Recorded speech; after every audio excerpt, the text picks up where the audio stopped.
Hey guys, well today I'm chatting with Transgender Lady, Jolene Dawson. How you doing, Jolene? I'm good. How are you? I'm very well, thanks. I'm really glad to meet you. I'm very interested Me to too. Me too. see how this conversation unfolds. All right, let's start with how old are you, Jolene? 23. 23. Yeah. Okay. Yeah, I turned 24 at the end of the year. Oh, do you? Okay, so you're a young lady. Now you contacted me, and we spoke a little bit on the phone, and I Yeah. was interested in your story, and I suppose I wanted to find out more about you and what makes you tick, who you are. You know how life goes for you. Yeah, we can get into that. Yeah, the challenges you face and whatnot. Well, there's a good question. Would you say that, obviously this is something that, let's just take you back a little bit. This is obviously a decision you made maybe many years ago. Yeah. What made you decide that you would like to become a transgender person? I don't know. Is that how it works? Yeah. Yeah. I think like when I was real young, like as a kid, I just would watch Baywatch with my grandfather and just think like I was going to grow up and be Pamela Anderson and not David Hasselhoff. Okay. Just always thought I was going to be one of the mums. And I was kind of raised without gender. So it wasn't until I got to school that I found out there was like a difference between men and women. Mm-hmm. And I just was like, oh, okay, like that's fine. I guess I'm not going to be one of the mums. That's cool. And then in high school and like as a teenager, I just kind of figured I was a gay man. Uh-huh. And I tried that out for a bit. Never really worked out because I was always attracted to straight men. Straight men were always attracted to me. I just didn't identify with other gay men. All of that kind of stuff just wasn't fitting. And so I was like, maybe I'm a woman. Maybe I should see if that's the journey for me, the pathway, Yep. if that's going to be right for me. And so I actually like shaved my head because before I decided to transition, I was like, I want to make sure that because I've always been feminine, I don't just want to take the next step and become a woman and think if only, and then regret it. Think like, what if it was wrong? So I lived my like most masculine life. I studied fitness, like did all of this, and I just hated it so much. Okay. And just, yeah, started my transition. What was it that obviously something wasn't sitting right with you? You felt a calling or a desire to become, a woman, and that's what you felt inside. Was it a difficult transition? I mean, I suppose it's something you put a lot of thought into. Yeah. But did you have to plan, how it would go? Kind of. At first, it was mainly just about being okay with myself and knowing that I'm trans. That was kind of the first step. And then just like figuring out how to go about it and what to do, telling my family, all of that stuff. Yeah. But I was really lucky to have the family that I do. They're so supportive and so cool. And yeah, the first step was just getting on hormones. So Okay. I did that. And What do they do for you? they kind of just like block the testosterone, reduce like hair growth, kind of change fat placement to like the breasts and the hips. But Okay. I've always been really thin, so it wasn't doing too much for me. Okay. So I ended up after 2 years just like not taking hormones, just taking testosterone blockers. I always had like high estrogen levels anyway. Okay. So yeah, taking the like additional estrogen just made me moody more than anything. Now, obviously, this is the conversation we've started immediately about your sexuality and your transformation from in gender. Does it sort of drive you a bit nuts that people want to know about this stuff straight off the bat rather than the other layers that are no doubt who you are? No, because it's a huge part of my life, and the only time I find it like offensive is when people feel entitled to an answer. Okay. Or they guys just Fixate. criticism as wanting to learn, when in reality I'm not a teacher. And if you feel like you're entitled to have me teach you something, we have the world of knowledge in our pockets now. Sure. If you want to figure something out, Google it. But generally, like, if people are just genuinely curious and they're polite about it, I'm always happy to answer anything. I'm like an open book, so yeah. Okay, because, I think I know exactly what you mean there. It's people see you and recognize that this is a transition that you've undertaken. And like you say, there's this sense of entitlement that they should just know everything that's happened with Yeah. you. And, you can't just go up to people and ask them intimate details Yeah. about. So, what makes it okay for them to do that? And I can imagine that would be one of the challenges of just day-to-day life for you. Yeah. What would you say are some of the other things that, we'll get these out of the way, the negative stuff, and then we'll go to the positive stuff. But what other stuff could you do without that a transgender person typically has to face? People kind of expect you to transition really fast, and they expect you to want to be as passable as possible. And that's just not my goal. That's not something I care about. What do you mean passable? Like being able to pass as a woman. Okay. Without anybody realizing. But I've always kind of looked at it like I'm trans. There's no secret about that. I don't need to hide it. And, maybe one day I just will be entirely passable, and that's fine. But that's not my goal. And it kind of, people have this sense of like, if you don't fit their idea of a woman, then they don't take you seriously because they think, well, you're not my idea of a woman. Why do you think you're a woman? Okay. And that I could definitely do without. Or people just asking me about my genitals. I mean, I have a dick. I don't try and hide it. I don't even tuck. But it's not often I go up to someone and ask them, sure, yeah, what's going on? It's really none of their business. Yeah, exactly. Unless you're going to fuck me, I don't think you need to know. Sure. I can see your thinking there, and I agree with it entirely. Do you think that in time that, let's call it a stigma for the moment, is that, I feel like it's almost, well, maybe it won't disappear altogether, but it's certainly more accepted now than, say, 50 years ago, certainly, and maybe even 20. I feel like there was something of an awakening of society to the fact that, this is what people sometimes choose to do. Yeah.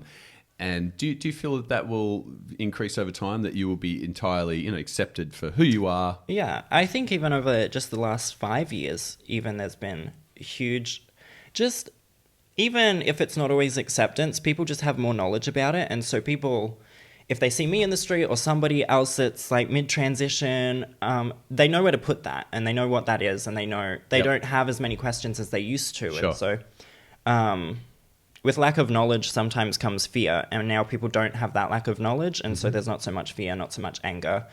And for me, at least, I've been able to just kind of breeze through life without having to worry too much about, people on the street or any kind of misconception that I'm, just like some cross-dresser or I'm like some fetishist or anything like that. So I think there's definitely been a lot of improvements. Okay, so what are the benefits? Do you feel better about life? Definitely. I'm Good. just like so much more comfortable, so much more confident, so much more myself. Yeah, okay. Yeah. And I mean, because you look lovely. You know what I mean? You really do. Please, when I saw you, when I saw you out the front here, and you waved to me. I mean, you're very feminine. This is something that I suppose comes naturally. Is it something that's, just that wave you gave me and the way you walk and the way you speak, is that something you've had to work on, or was this what you were sort of trying to hold back all these years and now you're able just to let it flow? This has kind of always been me, and that's not the case for all trans women. For a lot of trans women, there's the physical transition, which is like surgeries, hormones, all of that. The social transition, which is like, with their friends, how they're perceived in the world. And also their personal transition, which would be those kind of feminine traits of like just kind of how you go through life. Luckily for me, given that I did start to transition, I was already pretty feminine. So it was pretty natural. Yeah. And in that way, I've had a lot of privilege because people are more okay with it. Which is unfortunate for people that aren't as feminine as me or transition later in life. Sure, because you do see that. I mean, you see some men become, transitioning to a woman or the other way around, and it is far more obvious. I mean, you've got that benefit, like you say, of having had already those feminine qualities, and it would have been a simpler transition. Now, you were up here on the Gold Coast. Best part of the country, and I think so. Look, do you think that there necessarily a community? I don't know. I mean, is there a community of other transgender people that you're able to find support with, or are you? I've never, and whether this is a good or bad thing, I'm not too sure. But I've never really had any close friends that have been trans or even gay, for that matter. Okay. Whether that's just because of like where I've been in my life and like what I've been doing, I do tend to keep myself busy, and so I just have like my few friends, and anyone else that comes in, they haven't been trans so far.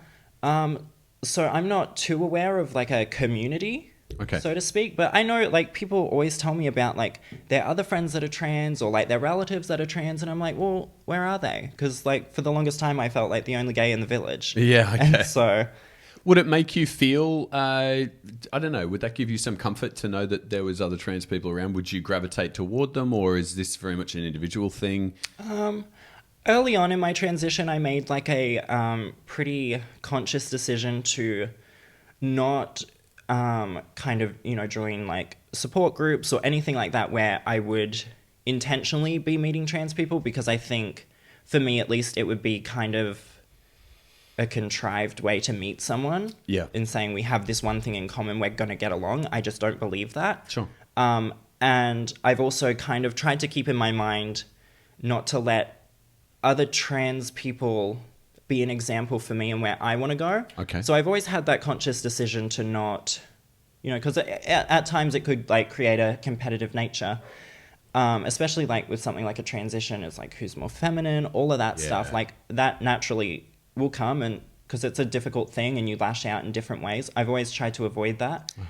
So I haven't really gone into any places where I would have that support from other trans people, and I think I kind of don't need it. I have really cool people in my life already, and that doesn't mean I'm not open to having trans friends, because obviously that would be crazy if I wasn't. Sure. But yeah, for the time being, I haven't really needed it because I have a really cool family, really cool friends, and I've been really lucky like that. Well, you said you were telling me just before we came on here that you'd been in Sydney for a party. You went all the way down to Sydney for the night for a party, and I'm from Sydney, and obviously that's a bit of a mecca for the gay community. Yeah. In there in the inner city, they have the Mardi Gras, and they have there's a lot of bars and clubs and places for gay people to congregate, and I feel like in a way, kind of birds of a feather flock together, and they have that support, and there's that community that exists. Have you spent any time in groups like this or not really sought that? No, not really. I've always kind of, I guess, depending on how you look at it, like I've always tried to meet friends organically, just like through work or through other friends. And so I've never really been in a situation where I think I've been to maybe like 2 gay clubs. And that was just because like my friends were going. I think it's absurd in any way to be like, oh, well, this certain part of me is going to help me relate to other people. Sure. Because all of my closest friends, I have literally nothing in common with. And that's why we get along. Yeah. So I think it would be kind of odd. But I also think that now, like, I'm a lot more confident in my transition and my place in the LGBT community, that it probably would be easier these days. And maybe, like, when I was younger, maybe it was a case of just feeling like the black sheep or feeling like an outsider because I wasn't quite sure of myself just yet. So maybe that prevented me from meeting other people in the community. Yeah. But yeah, I just prefer to meet people organically through friends and all of that stuff, and hopefully we get along. If not, and sex and gender has nothing to do with that. All right. Well, you've brought up sex. Now, this is probably a question that is inevitable. You mentioned earlier that you were a gay young man, and obviously that sexual desire still exists to that extent. Would you say that now? I mean, do you have a boyfriend or? Not right now. I got engaged for 2 days, but he was just looking for a green card. So. Oh, okay. I'm sorry to hear that. No, it's fine. So, but let's say you're in a bar and you see a cute guy. How do you approach the situation? Or does he typically come and say hello to you? They always approach me. I never go out of my way to get somebody else's attention. Okay. Because I think it's uncouth. But it happens a lot. And about a week ago, I was out with my friends and these 2 guys came up to me. They were really cute. And they were like hitting on me. And I said to them, just so you know, like, I have a dick. And if that's fine with you guys, that's fine with me. But I just thought I should tell you because it's going to get real awkward if I take my clothes off and you guys don't know. And What did they say to that? they just kind of were like, oh, we don't know what to say. Like, that's fine. Like, that's okay. Like, you know, we have no problems, but like, probably not interested. But the thing is, 2 days later, both of them messaged me on Instagram, and it was kind of a case of them not wanting to admit in front of each other that they were attracted to a trans woman. Oh boy. Yeah, when in reality they both were. Uh-huh. And I think that's a huge thing. I think when men start being honest with each other about being attracted to trans women, that'll definitely help the trans community. On my YouTube, I've talked about this one time I met this guy on Tinder. He came over just for sex, let's be honest. And afterwards we were like talking, we were watching a movie, and he was like, oh, you know, my family just wouldn't get it, my brother especially. And I was like, yeah, no, that's fine, whatever. I don't really care. I don't want to get to know you. It's fine. And then 2 days later, this other guy was coming over, and we were texting, and Instagram like recommends your contacts. And so I found this guy's Instagram, and I was going through his Instagram, and there was a photo of him with the guy from Friday night. And I was like, this is kind of, I don't like this. How do they know each other? Thinking that they would be friends. They were brothers, and he was the brother that the other guy was saying wouldn't get it. Oh, well, wow. he got it. He got it. It's done. Okay. You all get it. Where's Dad? Wow. Goodness me. Okay, so now yeah, right. I can see your bind there. Do you think that that's just something about straight men? I mean, they're attracted to a woman who is, you know, a transgender woman, and that's Chick obviously. with a dick. It's okay. Well, you said that, not me, but you know, and I guess they're conflicted. You know, they find you attractive, and yet every fiber is saying, well, this isn't something that, you know, I'm used to, and they struggle with that, and I guess understand that, and I could also understand your frustration with the situation as well. Now, it does beg the question. You know, you mentioned a guy from Tinder who he came over, and you know, you fell into bed. I've got to ask, I mean, did you mention to him that, you know, your circumstances? Yeah, of course. Before he arrived? Yeah. Just straight up honesty is the best policy, especially like not being honest can put you in a lot of danger. Sure. It can not only that lead to like a lot of heartbreak if, you know, you really fall for someone and then you're like, oh, guess what? Yeah. I used to be a dude, and they're like, okay, I'm not okay with that. And then you're like heartbroken, and then you feel bad about yourself in your transition. So just to avoid all of that in general, I'm just straight up. But I also think it's like just the decent thing to do. Like, if you don't want to have another penis in your bed, then I'm not the gal for you. Yeah. You know, that's just the reality. Like, I like guys with big dicks. And so I like to know that straight up. Okay. You know, and has nothing to do with them. Has everything to do with me, but it's just something like you want to know. Okay, so sure. It's fine. We're really getting stuck in here. Look, okay, so because I can only relate this back to my own experiences, and you know, I've obviously, having lived in Sydney, and I'm considerably older than you are, and I've met trans people, and it's like you say, I mean, that can be as charming and you know, infectious as anyone, and in some cases maybe not. So everybody's different, but I have met many trans people and that I've got along with really well, and I've never had an experience sexually with one. I've seen some that are gorgeous, and you know, am I attracted? Probably not, but I could see how men could be. Yeah. Now, I can only imagine that there's been times where you have revealed, look, I've got, you know, the anatomy of a man, but you know, the persona or the mentality of a woman. What sort of struggles do men? You know, obviously they're going to have a moment where they're like, well, what do I do here? Do guys in some cases just say, this is not going to work for me? And how are they gentle about that in most cases, or? Yeah, most guys, to be honest, there's like this one thing that happens every single time is they're like, oh, no, like, that's not my thing, but like, good for you. Yep. And then 2 weeks later, I hear back from them. Oh, no kidding. Yeah, so I think... You ever had that where you've just then gone and caught up with that guy even after he's initially... Yeah. And has it been his first time? Yeah. Do you mind if I ask you this? Yeah, like, how do they cope? They're always nervous at first. Okay. Yeah.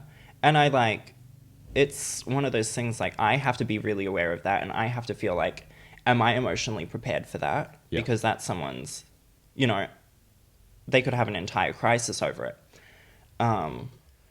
So I have to be like emotionally prepared of if I'm like willing to go through that. And unfortunately, I've like put myself through like having to baby someone through their own like, whatever they've got going on.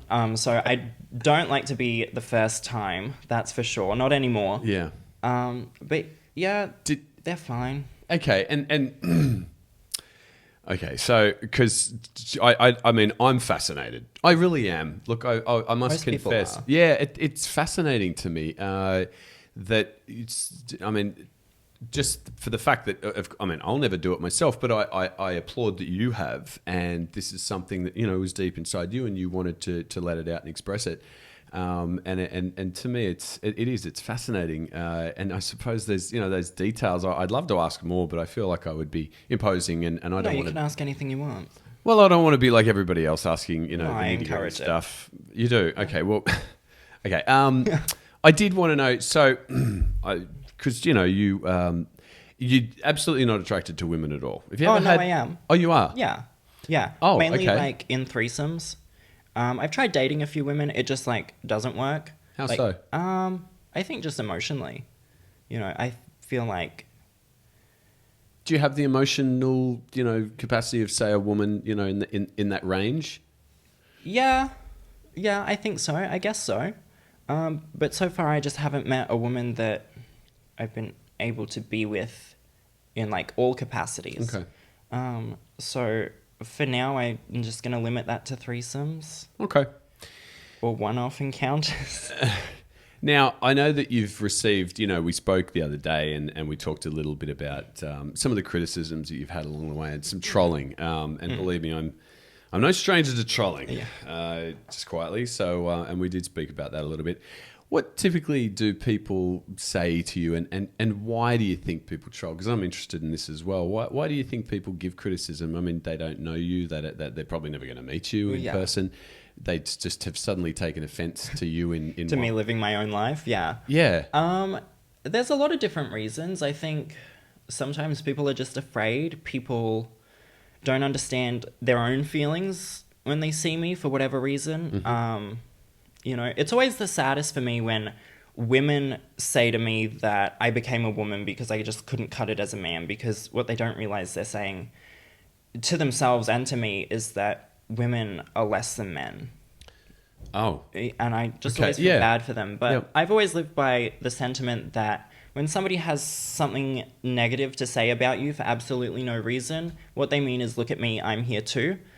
So I never really take it to heart. But in saying that, like, sometimes you're just an asshole and you need to be told. And sometimes that's true for me as well. So, you have to know what's true and what's false, because what they're saying is either true or false. If it's true, then figure out how you feel about that about yourself. Yeah. And if it's false, then they're just liars. Who cares? Yeah. Well, because you have a really, that's just, to me, it sounds like you've got a really positive attitude toward it, and a mature attitude.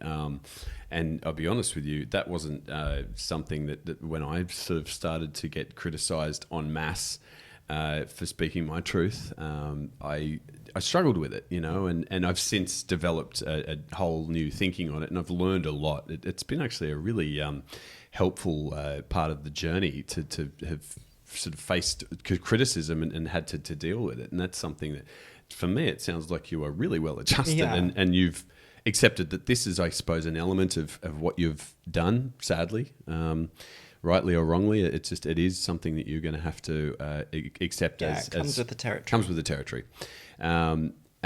So you're completely satisfied with who you are, and you mentioned that earlier you were working, and you're not working at the moment. What's going on there? No, I'm not working at the moment. I had a pretty cool job for a couple of years with some really cool people, and they were with me for the main portion of my transition, and I'll always be thankful for that.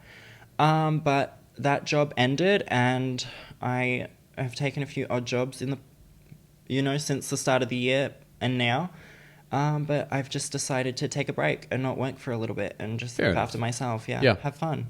Have you completed? Would you say you've completed your transition? Are you there? You know, No, I don't think so. I don't think. or is it something you never quite?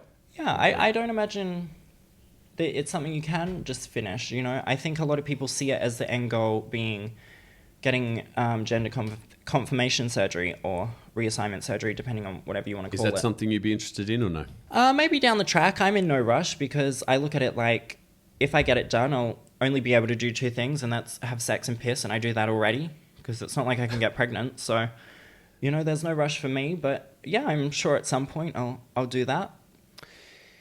Yeah. Well, would that affect? All right, I'm no surgeon, but would that affect your ability to orgasm? Apparently not. Really? Yeah. Okay, that's interesting. But see, I suppose at that point you would be doing that for somebody else, wouldn't you? Not for yourself. You'd be doing it for your partner almost in a way. And No, it would definitely make me more comfortable in my body. would it? Yeah. Okay. But for the most part, I'm already like comfortable enough that I don't feel like I have to rush into getting gender reassignment surgery. Okay. Earlier on in my transition, I kind of wanted to just do everything all at once.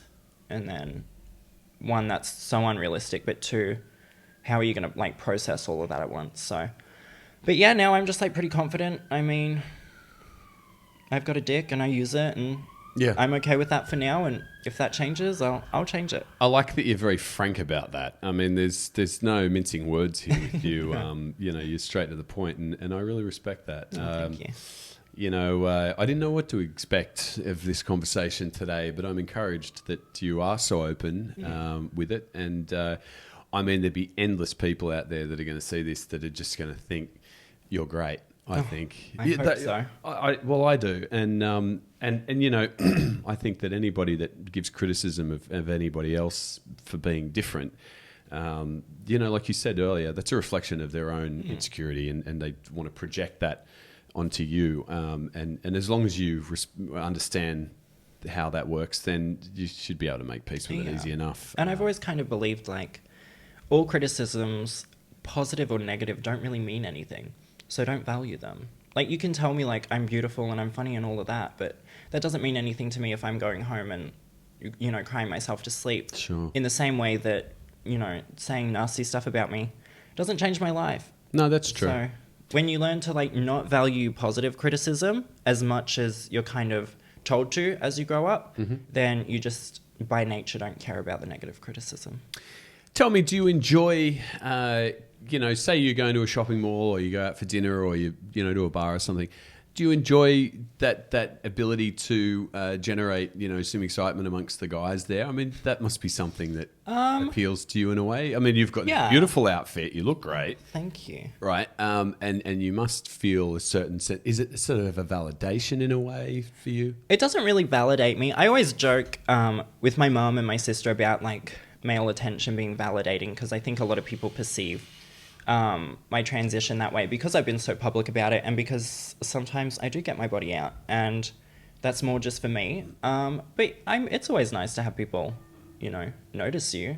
I think the human experience is about wanting to know you exist, and when people notice you, it's kind of confirmation in a way that you exist. But other than that, I don't really notice it. Like sometimes I'll be out with people like when I just meet them and they're like, oh, did you see that person staring at you? And I'm like, honestly, it's been 23 years of people staring at me. I don't care. I don't notice it. I don't see it. Okay. Yeah. So. Well, again, I mean, the fact that you're able to, you know, acknowledge that, you know, you probably do stand out in a crowd, and that's something you've come to, you know, make peace with and you're on good terms with. I mean, that because I can imagine there would be people, you know, in your situation that were born at certain gender and wanted the other to be the other gender. They would, I don't know, I feel like they would struggle more than what you do. I feel like you've got this thing, you got it down nicely. Whereas I can imagine it would be, that transition would be very difficult for some people. What was the most, I mean, there must have been some difficulties. What was the most difficult part of this? Was it the initial first step or some step in between? The most difficult part for me, And I can't say this without acknowledging the privilege that I've had being tall, thin, white. And I don't think I'm good looking, but I know that I am attractive to a lot of people. I've received a lot of privilege for that. So I can't not acknowledge that. But the most difficult part for me was that when you go into like transitioning and you know start reading about it and hearing the conversations people are having, other trans people would lead you to believe that it's going to be really tough socially. And for me, it hasn't been, and I do have to acknowledge my privilege for why it's not been so tough. Yeah. But for a long time, I was really scared that I wasn't going to be able to get a job, that, you know, people were just going to be attacking me in the street. And I understand where that comes from, because 10 years ago, 15 years ago, even 5 years ago, that was true. Yeah. These days, it's not as true, at least not here. Obviously, you know, different areas bring different things. But having to figure out for myself what parts of the trans experience relate to me and what parts don't was really difficult. Okay. Because I can't speak for every trans person.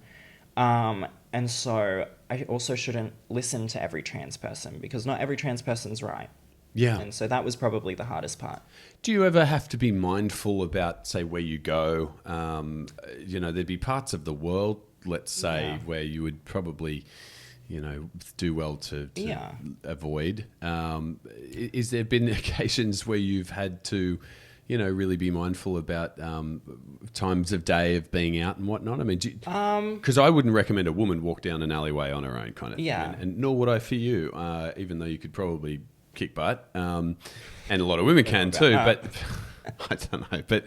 But you know, this is something obviously you would have developed a sense of, okay, well, this is not a safe situation. I'll stay away from that. Yeah, of course. There's some things that I just don't feel comfortable doing. I don't really use public bathrooms. Okay. And when I do, I have to kind of evaluate, because a lot of the time, if I'm leaving the house, especially during the day, I get really busy, and so I don't have makeup on. Sorry. Just wait for this drill. Yeah, so there are a lot of things that I feel like I can't do. Obviously, there's certain countries I just can't go to. I won't be allowed in the country. Is that right? Yeah. Like where? Like Dubai. This tattoo is in Farsi. It says paradise, because you never get to see paradise, and I'll never get to see Dubai. So Is that right? Yeah. What, they just wouldn't let you through the gate, or you wouldn't get a visa? If you go... I think you do get a visa, but if you go into the country, you'll be arrested or murdered. If you're arrested, you'll be murdered, so... Oh, boy. Yeah. See, that sucks. But... Even like the Maldives aren't as accepting as people. Is that right? Yeah. Yeah, so there are like countries that I can't go to, but on top of that... How does that make you feel? That there's parts... I mean, obviously for the danger effect and whatnot, but just the fact that that's how they view you. I mean, that's unfair, isn't it? It is a little unfair, but it would be selfish of me to make it about myself, because there are actual trans people living there. Okay. And that's what scares me. And there are times where I do feel the weight of the world, in that I can't do enough for the people out there that have it so much harder than I've had. And that gets to me more than anything. I just, you know, feel terrible that I can't save these people that are just trying to live their lives. I think only a few years ago in Uganda had their first gay pride. All of those men and women faced death, you know? Yeah. And so it's all well and good for me to say, yeah, when I like go into a mall, I have no problem, but there's people out there that really do have a problem, and that makes me sad more than anything. But back to what you were asking me. I don't use public bathrooms. That's probably the only thing where I feel could get really unsafe really quickly. And I know some days I go out, no makeup, haven't shaved. I look like, maybe not a man, but I certainly don't look like a woman. And I know it would be jarring for some people if I were to go into a woman's bathroom. Yeah. And they see me, or, you know, there's children in there and those children have questions, and it's uncomfortable for me, and it can be uncomfortable for them. So those days, if I do need to use a bathroom, I'll go into the men's bathroom, because at worst they'll just think I'm like some weird looking guy. Okay. And that feels a little safer for me, probably feels a little safer for them, as opposed to, you know, women being in a bathroom and seeing like this weird guy go in there. Yeah. And then it's just like the general, like, don't walk around late at night kind of stuff. Yeah. Okay. Yeah. Well, it's a good thing you're up here on the Gold Coast. We're a mostly accepting society. It sounds like you're not having, too many challenges to face, with being accepted and whatnot. I've certainly accepted you. Oh, thank you. I think you're lovely, and like I said, I applaud to the fact that you've decided that this is who you are, and you've honoured that that desire to be who you are now, and yeah, that's really admirable. Well, it's been really nice to chat to you. You too. So, what's the plan, incidentally, for the next? Where do you go from here? What's your plan? Where do I go from here? I don't know. I just kind of do my own thing. Mm-hmm. Anything that comes my way, I'll take a swing at it. Pun intended. I like it. I just filmed a few TV shows that'll be out soon. Okay, I don't think that's I can cool. talk about them just yet. I have a merch line coming out. I do my YouTube. I just kind of fuck around.